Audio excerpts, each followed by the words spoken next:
Hello friends, मैं doctor Alok Patel from mission health homeopathy. आज हम एक केस करते हैं। ये केस है एक 32-33 ईयर ओल्ड मेल पेशेंट। उसको स्किन का प्रॉब्लम है। उसके लोअर लिम्ब में ब्लैक मैक्यूलोपेप्यूलर इरप्शंस हैं जो 5 साल से बने हुए हैं। उसका बहुत उसने ट्रीटमेंट लिया बट वो ठीक नहीं हुए। बहुत सारे डॉक्टर्स को दिखाने के बाद वो मेरे पास, किसी पेशेंट ने रेफ़र किया तो मेरे पास आया। तो उसको ये प्रॉब्लम ये हो रहा था कि उसकी जो स्किन के जो पैचेस थे उसमें बहुत ज़्यादा इंटेंस इचिंग होता था उसको, और वो कुछ इरप्शंस हाथ में भी थे, कुछ बैक में थे और मैक्सिमम एरिया लोअर लिम्ब में था। तो ये 5 साल से उसको ये तकलीफ़ हो रही है। और उसको कुछ ग्रोइन एरिया में कुछ फंगस भी था, तो रिंग वर्म जैसा कुछ इरप्शंस था और उसमें भी इचिंग होता था। तो मैंने पूछा कि और कोई तकलीफ़, तो बोला और कोई प्रॉब्लम नहीं है, बस अभी शादी को भी 5 साल हो गया, बच्चे भी नहीं हैं। तो एक वो टेंशन ज़रूर रहता है कि बच्चे नहीं हैं मेरे पास। शादी को 5 साल हो गया, अभी तक बच्चे नहीं हुए हैं। तो मैंने कहा कि टेंशन क्या रहता है? बोला कि टेंशन बस यही रहता है कि बच्चे हो जाते, हम भी चाहते कि हमारे बच्चे होते, हम भी उनको बड़ा करते और उनकी परवरिश करते। तो एक्चुअली ये जो पेशेंट मेरे पास आया तो थोड़ा डिफ़िकल्ट था इसका केस लेना, क्योंकि ये जो पर्सनालिटी थी काफ़ी रिजर्व काइंड ऑफ पर्सनालिटी, बहुत कम बात करने वाला, टू द पॉइंट आंसर देने वाला, बार बार प्रोवोक करने के बाद ही वो आंसर देता था। और थोड़ा उसको समझना बड़ा मुश्किल हो रहा था कि ये बात ही नहीं कर रहा बराबर से पेशेंट। तो ये इतना कन्वर्सेशन था उसके साथ, और मैंने कहा और कोई टेंशन? तो पेशेंट ने बताया कि बस यही टेंशन है, हम भी चाहते हैं बच्चे हो जाएं। मैंने कहा कि मूड मूड कैसा रहता है? बोला मूड अच्छा नहीं रहता, उदासी रहती है, मन दुखी रहता है, बच्चे नहीं हैं तो चिंता रहती है कि बच्चे कब होंगे। और हाँ, और एक चीज़ और उसने बताई कि जैसे कभी बच्चे मेरे पास आते हैं, दूसरों के बच्चे मेरे पास आते हैं तो मैं उनको भगा देता हूँ, वो बच्चे मुझे पसंद नहीं आते, उनके ऊपर गुस्सा आता है, चिढ़ होती है उनसे, मुझे बच्चे बिल्कुल पसंद नहीं आते। तो ये उसका जनरल कन्वर्सेशन था।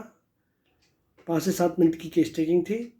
और उसने बताया कि नींद भी कम आती है, नींद में कुछ सपने आते हैं, जैसे स्नैक के सपने देखता है, उसको कुछ फाइट के भी सपने आते हैं, फाइटिंग विद हिमसेल्फ। तो एक्चुअली जब मैंने इस केस को देखा और समझा तो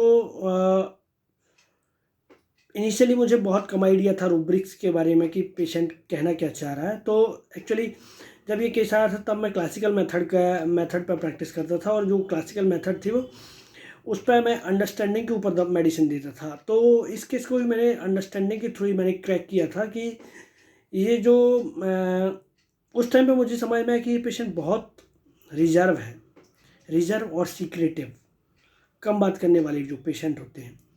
इसके ऊपर मैंने बहुत ही बार मेडिसिन दिया है और वो मेडिसिन फेल नहीं होता जनरली। तो ये एक मेडिसिन का कोर होता है, रिजर्व और सीक्रेटिवनेस, कम बात करने वाले। अब वो रिजर्व, अपना जो रिजर्व और सीक्रेटिव जो नेचर है वो डिफरेंट डिफरेंट तरीके से पेशेंट एक्सप्रेस करता है। कई बार वही मेडिसिन डिफरेंट फेज में आएगी बट वो फिर भी रिजर्व रहेगा, फिर भी सीक्रेटिव रहेगा। तो फाइनली इस पेशेंट को मैंने मेडिसिन दिया था नेट्राम्योर। नेट्राम्योर का 200 के डोजेस, कुछ डोजेस देने के बाद इसके सारे इरप्शंस चले गए। और ये जो प्रॉब्लम था इसको स्किन का, इसका डायग्नोसिस था लाइकेन प्लानस। ये लाइकेन प्लानस का बीमारी है। Of course this is very difficult to eradicate from the body, this disease is very difficult. तो but homeopathy have a power to finish such kind of eruptions also, but we have to select proper medicine to the case। तो इस case में भी वही नेट्राम्योर देने के बाद इसका पेशेंट का सारा प्रॉब्लम रिकवर हो गया। पर कुछ ऐसे रूब्रिक्स हैं इसके ऊपर जो एकदम टिपिकल नेट्राम्योर को कवर करते हैं। जैसे ने उसने बताया कि मुझे बच्चे हो जाएं, मैं भी चाहता हूँ कि मेरे बच्चे हो जाएं। तो इसमें रूब्रिक है desire, children's desire to be have more children, to beget एक ये रूब्रिक है। ये जो रूब्रिक था, अप्रोप्रिएट रूब्रिक ये है, children beget and to have children desire, ये रूब्रिक था। तो एक ये, और इसके साथ में एक रूब्रिक और है, aversion to children's of others. एक रूब्रिक और है, aversion to anger children towards. इन तीनों रूब्रिक के ऊपर सिंगल मेडिसिन है नेट्राम्यूर। और जैसे कि aversion to children's of others में सिंगल नेट्राम्यूर है, और जैसे कि चिल्ड्रन से desire beget to have more children, इसमें भी 3 ही मेडिसिन है जिसमें कॉमन मेडिसिन है नेट्राम्यूर। और एंगर चिल्ड्रंस टूवर्ड्स, इसमें भी नेट्राम्यूर है। और एक मेडिसिन, एक रूब्रिक और है, एनवी, दूसरे के बच्चों को देखकर मुझे भी लगता है कि मेरे बच्चे हों, तो ये है एक एनवी रूब्रिक है। और जैसे कि पेशेंट का जो पर्सनालिटी है, सीक्रेटिव है, रिजर्व है, कम बात करने वाला है, तो ये सब कोर है जो पेशेंट का नेट्राम्यूर की ओर था, इसलिए मैंने उसको नेट्राम्यूर दिया था और वो पेशेंट रिकवर हो गया। बस फ्रेंड्स, यही छोटा सा केस था। Thank you.